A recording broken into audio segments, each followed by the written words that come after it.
있으면 제가 전화 받는 일은 좀 드물어요. 대부분은 교육자들이 전화를 받는데 가끔 이제 교육자들이 자리를 비우면 제가 이렇게 전화를 받을 때가 있어요.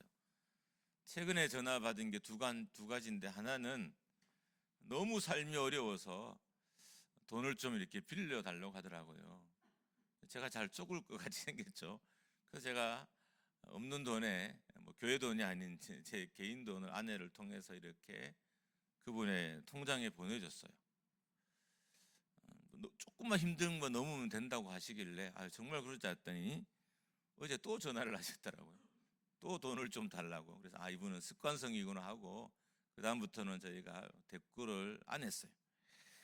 어제 오후쯤인가 또 전화가 온 거예요. 어떤 분한테 탁 전화를 하더니 나는 하나님이다 하고 전화를 끊는 거예요. 제가 깜짝 속을 뻔했어요. 그래서 하나님이 그렇게 전화로 나한테 하실 일은 없을 것 같아서 그냥 제가 마음을 이렇게 가라앉히고 말았지만 참 재미있다는 생각을 잠깐 했었습니다. 옆 사람께 인사하겠습니다. 당신의 얼굴이 예수님처럼 보입니다. 시작. 보이게 하라는 겁니다. 감사합니다. 우리가 누군가를 모함하려고 할 때, 그리고 누군가를 어렵게 하려고 할 때, 그렇게 하는 사람들의 말과 행동 안에는 반드시 이상한 것, 모순이라고 그러죠. 모순된 것이 들어있어요. 예수님에 대해서도 예수님을 모함하고 예수님을 걸고 넘어지려고 하는 사람들에게도 이런 이상한 모순이 들어 있었습니다.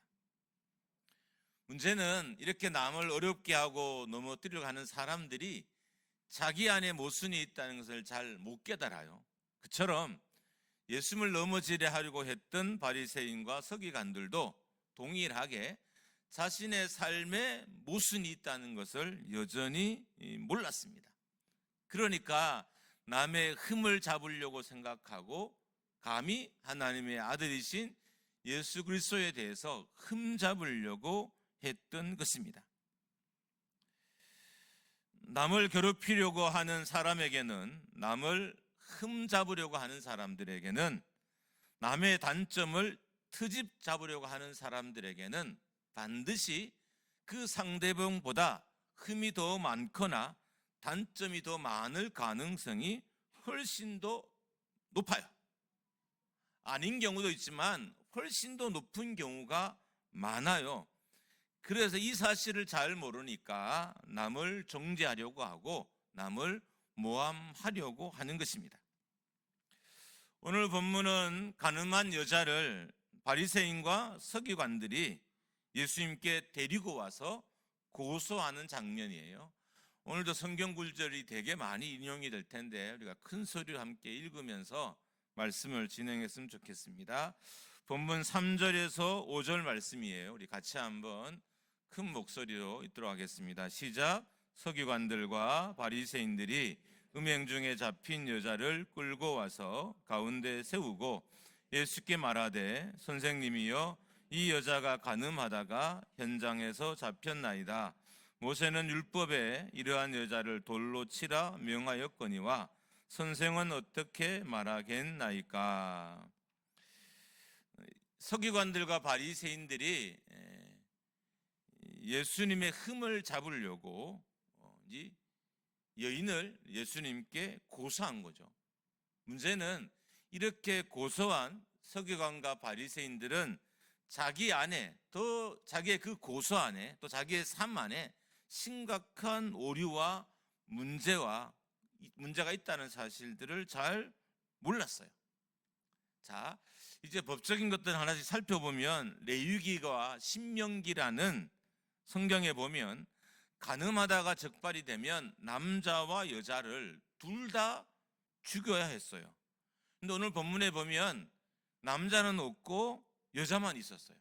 왜 이런 오류가 있었을까요? 그것은 간음하다 잡혀온 이 여인을 벌하기 위해서 데려온 것이 아니라 예수님을 고소하기 위해서 데리고 왔기, 그러니까 예수님을 함정에 빠뜨리기 위해서 데려왔기 때문에 이런 오류가 있는 상태로 이 여인을 데리고 왔던 거예요. 이 사람들이 정말 말씀을 잘 지키는 사람이었다면, 하나님의 명령을 잘 순종한 사람이었다면, 정말 교회나 가정이나 이스라엘이 정결케 되길 바라는 사람이었다면 가늠한 남자와 여자를 같이 데려와야 돼요. 근데 여자만 데리고 왔어요. 그러니까 틀린 거죠. 서기관들과 바리새인들의 고소에는 함정이 있었습니다. 그러니까 예수님을 함정에 빠뜨려서 예수님을 죽이려고 하는 계략이 있었기 때문에 이들의 질문에는, 이들의 고소에는 함정이 담겨 있으니까, 함정은 피하지 못하는 거예요. 반드시 대답을 하면 둘 중에 하나는 하게 되고, 그 둘 다 함정이 있기 때문에 예수님도 큰 실수를 하게 돼 있었어요. 이런 거죠. 어떻게 대답해도 걸리는 문제를 가지고 예수님께 다가온 거예요. 모세 율법에 따라서 만약에 예수님이 대답하시면, 그러니까 모세의 율법은 지키는데 로마의 법은 위배하게 되는 거예요. 왜냐하면 로마법은 사적 제재를 금지해요. 반면에 율법은 종교적인 제재를 찬성하잖아요. 그러니까 예수님이 대답을 하면 로마의 법을 어기게 되고, 이렇게 대답하면, 저렇게 대답하면 율법을 어기게 되는 것입니다. 이렇게 답을 해도 저렇게 답을 해도 다 걸리도록 상황을 만들어 놓고 예수님을 고소한 거죠. 왜냐하면 고소의 목적이 분명했기 때문입니다. 6절 말씀을 우리 같이 한번 읽겠습니다. 시작. 그들이 이렇게 말함은 고발할 조건을 얻고자 하여 예수를 시험함이러라. 예수께서 몸을 굽히사 손가락으로 땅에 쓰시니. 그러니까 예수님을 고발하고 예수님이 재판받게 해서 예수님을 죽이기 위해서 이 함정을 만들었던 거죠. 그러니까 바리새인과 서기관들은 율법을 잘 준수하기 위해서, 정의를 실현하기 위해서, 로마법을 잘 준수하기 위해서 예수님을 고발한 게 아니었던 거예요. 이런 바리새인과 서기관들의 질문에 예수님은 아무런 답을 하지 않으셨습니다. 그리고 몸을 굽혀서 땅에 손가락으로 뭔가를 쓰셨어요. 성경에는 뭔가를 쓰셨다는 것에 대한 그 내용은 전혀 언급이 없어요. 그래서 사람들이 유추를 한 거예요. 도대체 예수님이 뭐를 썼을까? 어떤 내용을 썼을까라고 유추를 했어요. 그 중에 가장 재미있는 이야기가 하나 있습니다. 예수님이 땅에서 이렇게 뭔가를 쓰셨는데 고발한 사람들의 죄를 그 땅에 쓰셨다는 거예요. 그러니까 고발한 사람의 이름을 적고, 그 사람이 간음한 날짜와 장소를 적고, 그 사람이 간음했던 상대방의 이름을 그 땅에 적었다는 거예요. 그래서 고발하던 사람들이 깜짝 이렇게 놀란 거예요.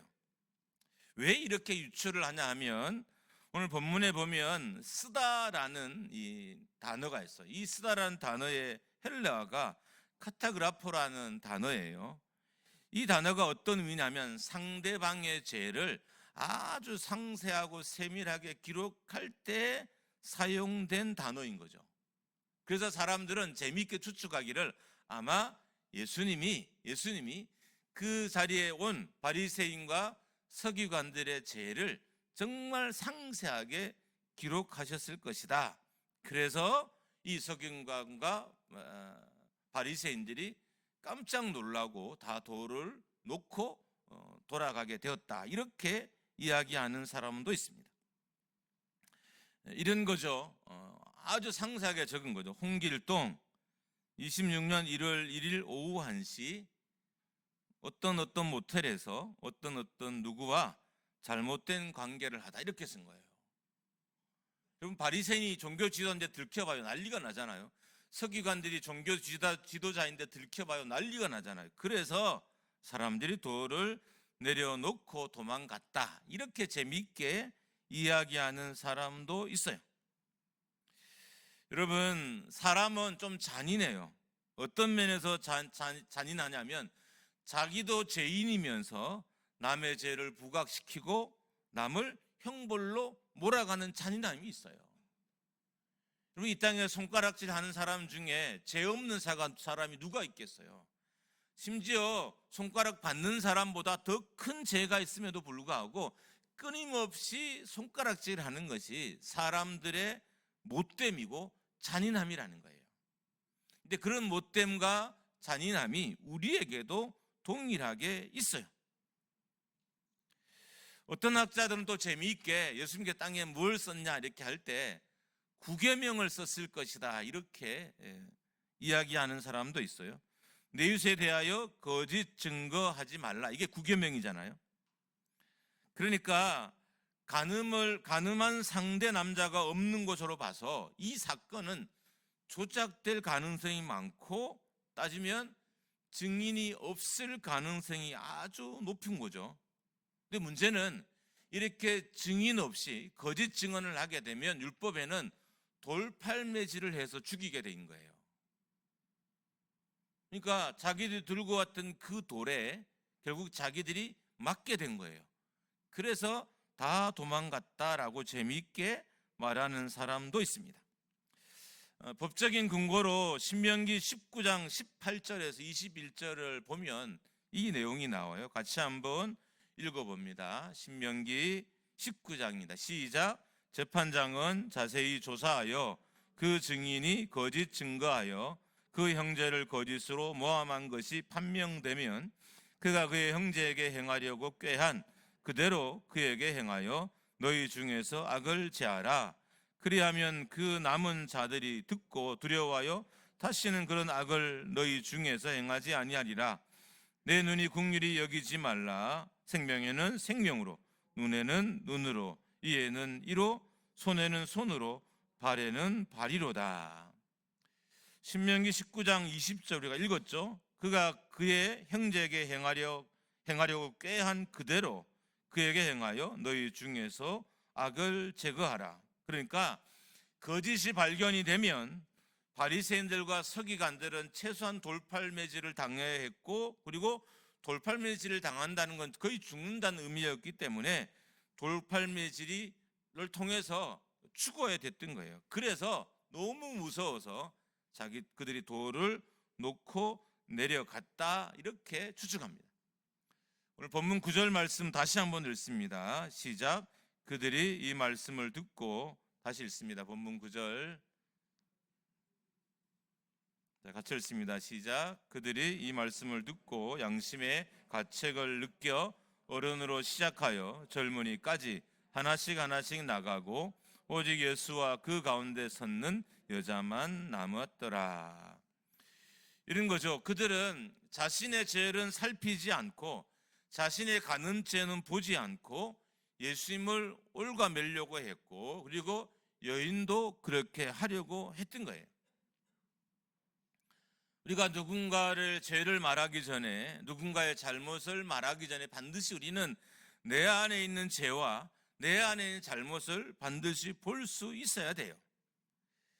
여러분, 예수님께서 이 여인에게 다시는 범죄하지 말라, 죄를 짓지 말라라고 하신 걸 봐서는 이 여인이 죄가 없다는 게 아니에요. 이게 핵심이 아니에요. 이 여인은 죄가 있는 여인이에요. 왜냐하면 예수님이 죄를 짓지 말라고 했잖아요. 죄를 지은 여인이고 죄가 없는 여인은 아닌 거예요. 그런데도 예수님은 이 고발자들의 태도에 대해서 아주 못마땅하게 말씀하고 계신 거예요. 신앙은 자신의 영적인 현실, 자신의 심각한 죄성을 돌아보는 데서 온전한 신앙이 자리 잡을 수 있어요. 우리가 내가 짓는 죄와 나의 잘못을 눈에 보여지지 않으면 하나님이 기뻐하는 예배도, 하나님이 기뻐하는 삶도, 하나님이 바라시는 삶도 우리가 살 수 없다는 거예요. 신앙의 베이스가 뭐냐 하면 자기의 죄를 돌아보는 거예요. 근데 바리새인과 서기관들은 이 중요한 죄를 고발하면서 한 여인의 목숨이 달린 고발인 거잖아요. 이 고발을 해서 예수님이 십자가에 달리셔야 되잖아요. 죽어야 되잖아요. 이 심각한 고발의 문제에 있어도 그들은 자신을 돌아보지 않았던 거예요. 심지어 그 고발 자체도 엄청난 모순이 있었던 거예요. 모순된 인간이 모순을 품고 모순되게 율법을 적용하려고 했던 것입니다. 신앙은 자신의 영적인 현실과 자신의 심각한 재성을 돌아봄이 있어야 돼요. 여러분, 우리가 만약에 나의 죄가 심각하다는 것을 알지 못하면, 내가 내 죄의 심각성을 이해하지 못하면 우리는 용서를 경험하지 못해요.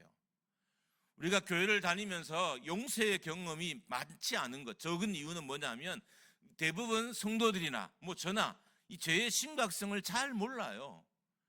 만약에 하나님이 내가 범죄하는 순간 막 번개를 때리시고, 내가 범죄하는 순간 차를 뒤집으시고, 내가 범죄하는 순간 막 집안이 망하고 주식이 날아간다면 우리는 정말 금방 깨달을 거예요.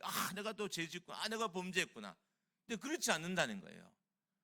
사랑이 많은 하나님은 기다리고 인내하시고 깨닫기를 늘 그렇게 우리를 기다려 주셔요. 그래서 사람들이 오해하는 거죠. 범죄하고 예배해도 되는구나. 범죄하고 하나님을 섬겨도 되는구나. 범죄하고 기도를 해도 되는 거라고 착각을 하는 거예요. 아니라는 거예요. 만약에 우리가 죄의 심각성을 깨닫지 못하고, 그리고 그 죄의 심각성을 깨닫음으로 용서를 경험하지 못한다면 우리가 이해하는 십자가도 제대로 이해하지 못한 거고요, 우리가 늘 기도하는 예수 그리스도의 사랑도 제대로 이해하지 못하고 있는 거예요. 십자가나 예수님의 사랑이나 예수님의 말씀이는 모든 게 다 용서를 근거로 바탕을 하고 있어요.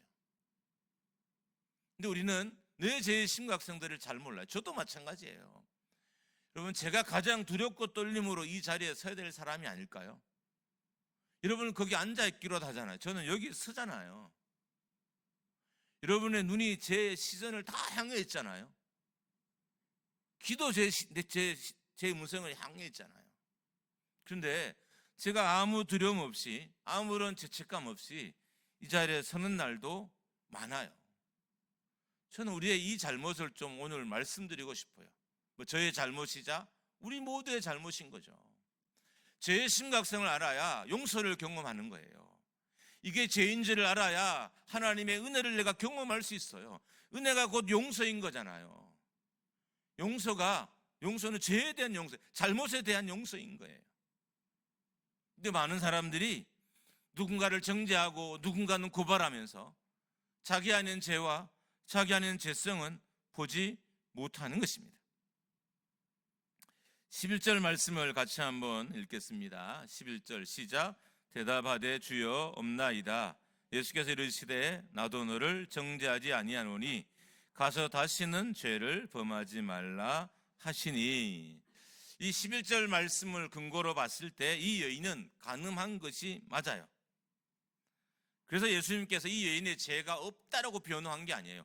죄를 짓지 말라라고 변호한 거고, 예수님이 이 여인을 변호한 것은 바리새인과 서기관들 안에 있는 더 심각한 죄를 봤기 때문에 그것을 꼬집고자 이렇게 사건을 전개해 가신 거예요.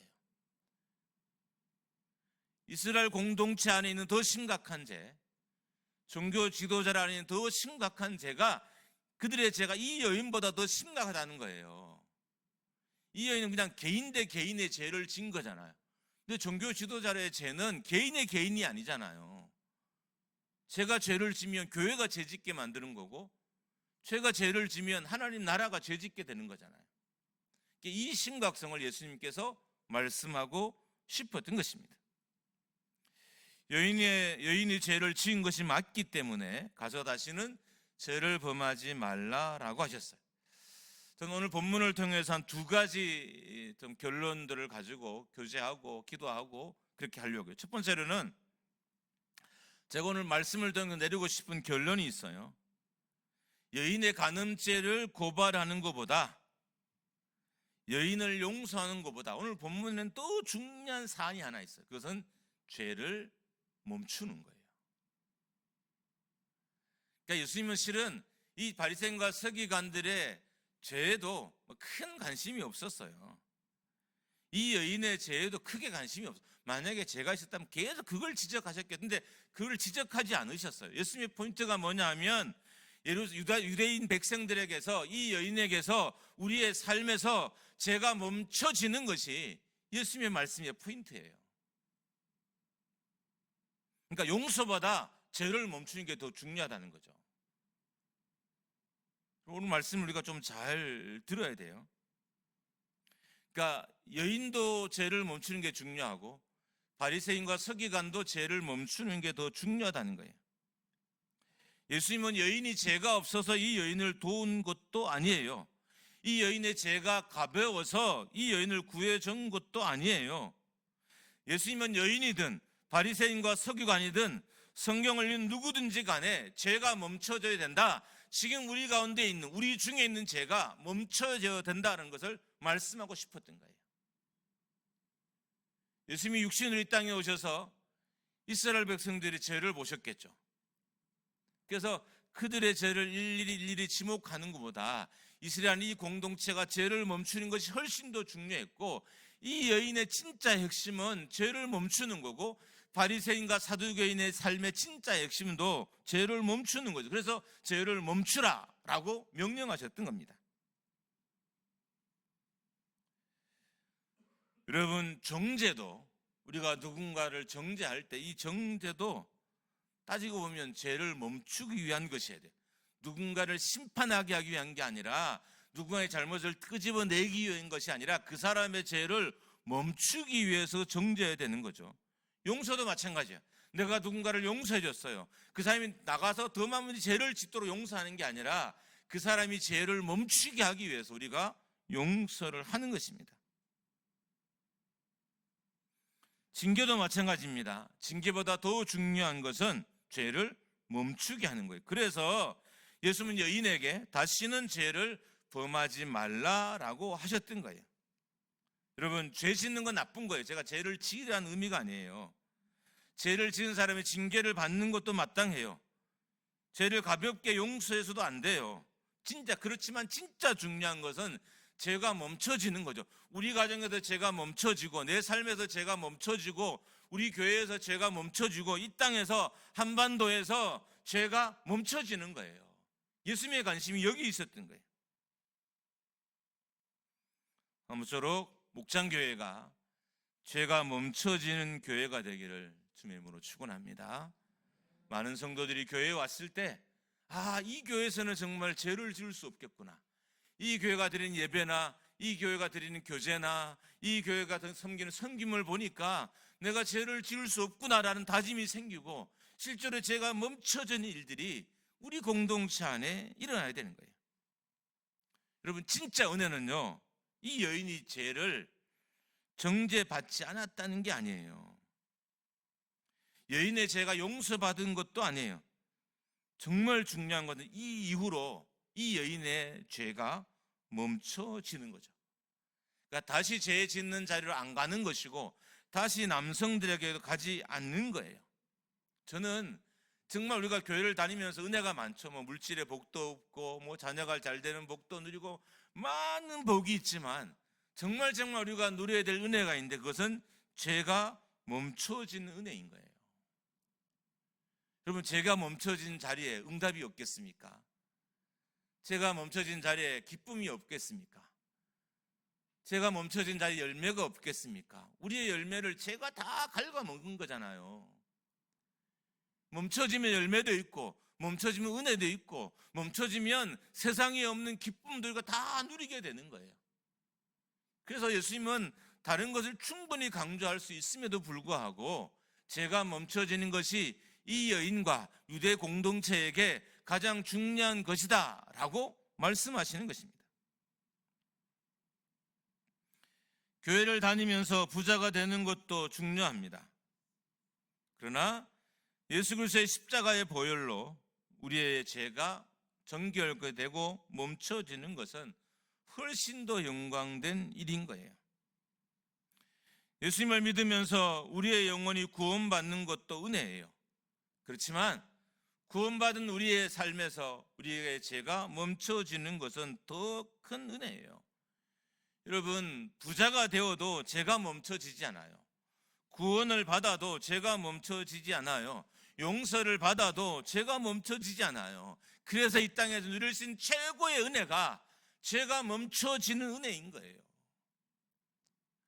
만약에 오늘 이 말씀을 통해서 전하는 저나 듣는 여러분들이 어떻든 죄가 멈춰지게 하기 위해서 정말 힘을 다해 하루의 삶을, 일주일의 삶을, 또 1년의 삶을 살아간다면 죄가 멈춰지는 것이 우리 가정에 얼마나 많은 은혜를 가져오고 죄가 멈춰지는 것 내 삶에 얼마나 많은 은혜를 가져온다는 것을 우리가 몸소 실제로 다 깨닫고 알게 될 거예요.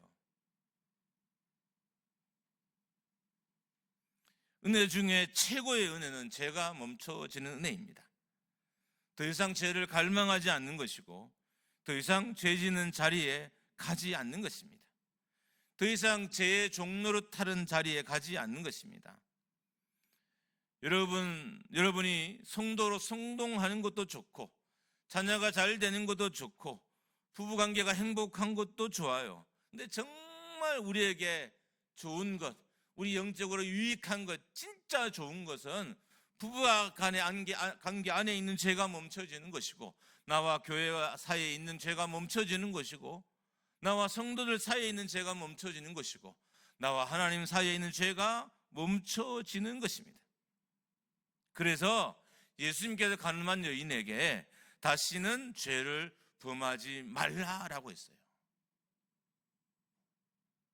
다시는 죄를 범하지 말라. 우리가 이 말씀을 들으면서 그냥 누군가를 해서 이렇게 정죄하지 말자, 여기만 말씀이 꽂히면 말씀을 반쪽만 이해한 거예요. 오늘 본문의 진짜 핵심은 죄가 멈춰지는 거예요. 예수님은 예수 그리스도로 말미암아 많은 사람들이 죄가 멈춰질 것을 기대하셨어요. 근데 예수님이 오셔도 바리새인과 서기관들도 예수를 믿는 많은 사람들도 죄를 멈추지 않았어요. 그래서 죄가 멈춰지는 것이 신앙의 영적인 것에 얼마나 큰 유익인지 알게 하기 위해서 이 사건을 이렇게 해석하고 전개해 나가셨던 것입니다. 아무쪼록 우리가 다 죄인이고 범죄자이잖아요. 제가 이렇게 아무리 이야기해도 제 안에도 불의가 있고 제 안에도 범죄가 있어요. 그렇지만 오늘 이후 여러분과 저 삶에 많은 죄가 멈춰지는 은혜가 누려지기를 주님의 이름으로 축원합니다. 두 번째로 제가 내리고 싶은 결론은 정죄하거나 평가하지 말라는 거예요. 우리가 정죄할 때 예수님은 우리의 죄를 땅에 기록하실 수도 있어요.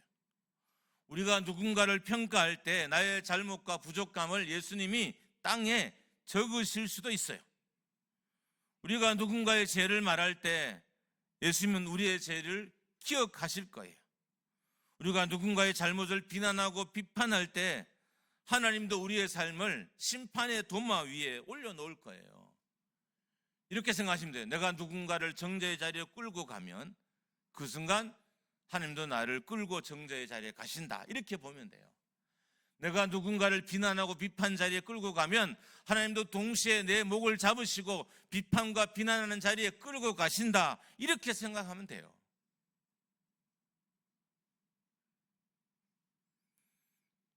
우리가 누군가의 잘못을 비난하고 비판할 때 하나님도 가차없이 여러분과 저의 삶을 심판의 도마 위에 올려놓습니다. 그러므로 비난과 비판과 정죄가 멈춰져야 됩니다. 누가복음 6장 37절 말씀입니다. 우리 같이 한번 읽습니다. 시작. 비판치 말라, 그리하면 너희가 비판을 받지 않을 것이요, 정죄하지 말라, 그리하면 너희가 정죄를 받지 않을 것이요, 용서하라, 그리하면 너희가 용서를 받을 것이요. 따라하겠습니다. 비판을 멈추면 비판받는 일도 멈춰집니다. 따라합니다. 정죄하지 않으면 정죄받는 일도 멈춰집니다. 한 번 더 따라합니다. 용서하면 용서받습니다. 할렐루야. 난 누군가를 용서하지 않는데 난 용서를 바래요. 아니라는 거예요. 내가 누군가에게 긍휼을 얻고 싶은데 나는 누군가의 긍휼이 없어요. 그럼 하나님 우리에게 긍휼의 은혜를 베푸시는 게 아니에요. 제가 우리 교회에 와서 얼마 되지 않아서 교회는 돌을 드는 공동체가 되면 안 된다 라고 이렇게 말씀드린 적이 있어요. 제가 한 번은 제가 설교를 약간 그런 식으로 하는 좀 이렇게 묘한 뭐가 있었어요. 그래서 제가 여기 오기 전에 여러 군데 당연히 담임으로 이렇게 시도를 했겠죠. 어떤 교회에서 관계가 되게 좋았어요. 그래서 저도 다 그냥 그 교회 가는 줄 알았어요. 근데 제가 뭐 하나님 왜 그런 마음을 주셨는지 모르지만 그날 그 교회 오후 예배에 나온 모든 사람들에게 돌을 하나 다 나눠줬어요. 이렇게 깍에 넣어가지고 이쁜 종이 깍에 넣어서 돌을 다 나눠줬어요. 그리고 그날 설교 주제가 돌을 내려놓으라 이렇게. 그게 제가 갔을까요? 못 갔을까요? 못 가죠. 못 가는 게 여기 있는 거죠. 사람들은 돌 내려놓기를 싫어하는 거예요. 만약 그 성도들이 돌 내려놓는 이 설교의 은혜를 받았으면 돌을 내려놓고 저를 불렀겠죠. 근데 제가 그 교회를 몇 번 설교하러 가는 동안 성도들의 주먹에 돌이 많은 것을 제가 발견했어요. 그래서 좀 재미있지만 제가 약간 그런 엉뚱한 곳이 있어요. 그래서 아내한테 깍을 사고 돌도 막 큰 이걸 그 포대를 사가지고 그 안에 좋은 돌만 골라가지고 잘 닦아서 하나씩 깍에 놓고 그날 오후 예배 오시는 그 교회 성도들에게 하나씩 다 나눠주고 어떻든 돌을 내려놓아라 이런 설교를 했던 것 같아요. 여기 온 초기에도 제가 아마 그런 설교를 했던 것 같습니다. 여러분, 우리 교회는 돌을 내려놓는 교회가 되기를 주님의 이름으로 축원합니다. 우리 교회가 분노를 내려놓는 교회가 되기를 주님의 축복합니다. 여러분, 교회와 이웃을 향해서 어떤 돌을 들었든 오늘 우리가 기도 중에 찬양 중에 이 모든 돌들이 다시 내려지기를 주님의 이름으로 축원합니다. 함께